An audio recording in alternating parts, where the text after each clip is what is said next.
దాన్ని తీసుకెళ్లి అందరికీ తెలియపరచడానికి మేము నిర్ణయించుకున్నాము. దీనికి మీరు సహకరించినందుకు నా జాతీయ మత్స్యకార సంఘం తరఫున మీకు వేరే వేరే కృతజ్ఞతలు మీ సిపిఐ వాళ్ళకి చెప్తున్నాం. ఎందుకోసం అంటే మాకు తెలిసేది కొంత, ఈ విషయాలు తెలియదు ఎక్కువ, కాబట్టి మీరు తెలియపరిచి మా మత్స్యకార ప్రజలందరికీ చైతన్యపరిచి ఇచ్చేస్తున్నారు కాబట్టి మీకు కోరుకుంటూ మేము నెక్స్ట్ చూడు రివర్స్ నెక్స్ట్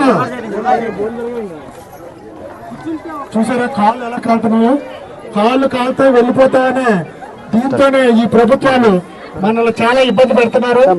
అయ్యా పోలీసు వారికి కూడా చెప్తున్నాం, మీరు ఇప్పటికైనా బాధ పెట్టాలి అనుకుంటే అమ్మా అనితమ్మ గారు మీకు మా జాతీయ మత్స్యకార సంఘం తరపున చేతులెత్తు దండం పెడుతున్నాం. మిమ్మల్ని అనితమ్మ అన్నారమ్మా, అనిత గారు కూడా అనలేదు. అనితమ్మ అంటే అమ్మలా చూశారు ఇక్కడ వాళ్ళంతా.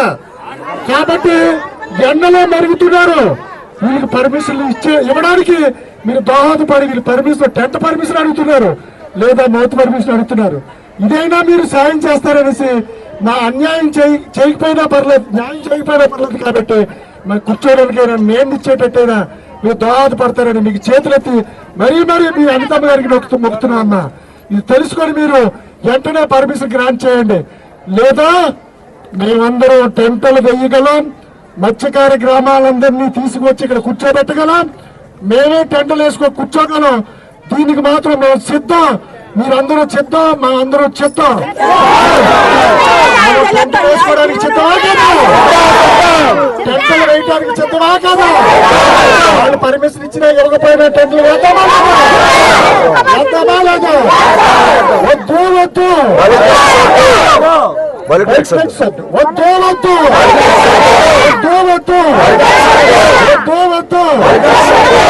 క్షమించాలి, నేను ఎక్కువసేపు కొంచెం ఎండలో ఉండకూడదు, కొంచెం ఆరోగ్యం బాగాలేదు. అయితే విషయం ఏంటంటే తప్పనిసరిగా మన మత్స్యకారులందరినీ రేపు లక్ష్మణ్ కాబట్టి ప్రతి గ్రామాన్ని తూర్పుగోదావరి జిల్లా ఇవన్నీ కూడా సందర్శిస్తూ కలెక్టర్ ఆఫీస్ కూడా వెళ్ళి మేము కూడా అడుగుతాం మా సంఘం తరఫున కూడా, లేదా అప్పరాజు గారు మన తెలుగు పెద్దలందరినీ సహకరించుకొని కోర్టు కూడా వెళ్ళి మనం తెచ్చుకునే ఇది టెంట్